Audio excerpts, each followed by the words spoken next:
Pinarangalan ang sundalong Pilipino na naputulan ng daliri sa pagkuyog ng China Coast Guard sa mga bangka ng Pilipinas. Pag-amin ng AFP Western Command, iniba ang taktika sa resupply mission na dati Philippine Coast Guard ang nagkakasa. Live mula sa Palawan, nakatutok si Joseph Moro. Joseph!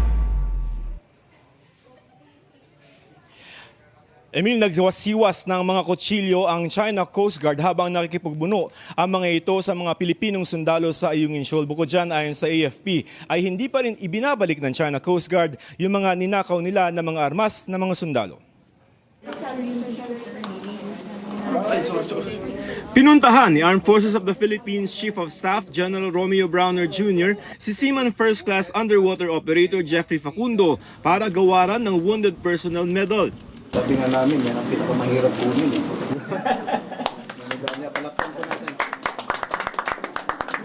Si Seaman First Class Jeffrey ay miyembro ng Naval Special Operations Group na naputulan ng hinlalaki ng kuyugin ng China Coast Guard, ang sinasakyan niyang Rigid Hull Inflatable Boat o RIB. Bahagi siya ng isinasagawa noong Rotation at Resupply Mission o RORE mission sa Ayungin Shoal noong June 17. Pumatong yung forward portion ng Coast Guard, Chinese Coast Guard RIB doon sa RIB ng tropa natin. And unfortunately, nakahawak yung tropa doon. So nadaanan yung kamay niya, yung daliri niya. So because of the weight and dahil sa bilis nung RIB ng Chinese Coast Guard, tinamaan yung daliri niya. Buti nga, hindi pong kamay eh. Sa kabila ng nangyari, ayon kay Facundo, hindi siya magdadalawang isip na magpa-deploy ulit sa Ayungin. Saan sir, basta order tayo. Sa mga litrato na nilabas ng Global Times galing sa China Coast Guard, makikita ang pagsampa ng mga Chinese sa RIB ng Pilipinas na napalibutan na nila. Nasa loob ito ng Exclusive Economic Zone ng Pilipinas pero ang iginigit ng China, kailangan daw nilang mag-inspeksyon dahil nasa teritoryo daw nila ito. Ayon sa kwento ng AFP, may bitbit ang mga Chino na mga kutsilyo at bolo at iwinasiwas ito sa mga sundalo ng Pilipinas na nakikipagtulakan sa kanila. The Chinese even threatened our personnel by pointing their knives at our personnel.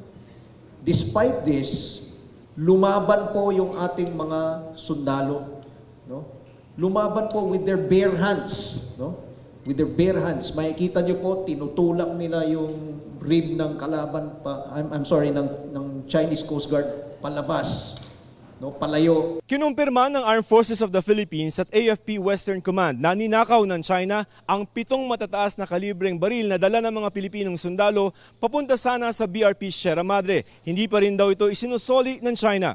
We are demanding that the Chinese return our rifles and our equipment. And we are also demanding from them to pay for the damages. Parang mga pirata na po sila dun sa mga ginawa nilang actions na yan.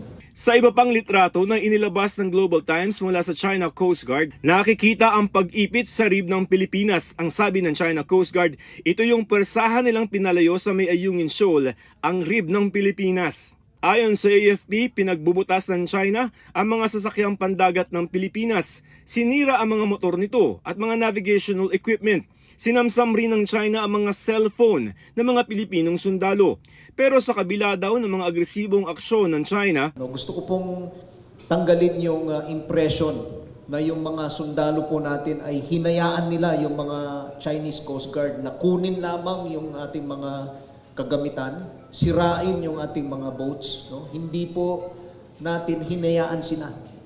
Lumaban po tayo. Although they were numerically disadvantaged, inferior in terms of number of personnel and number of floating assets, they resisted.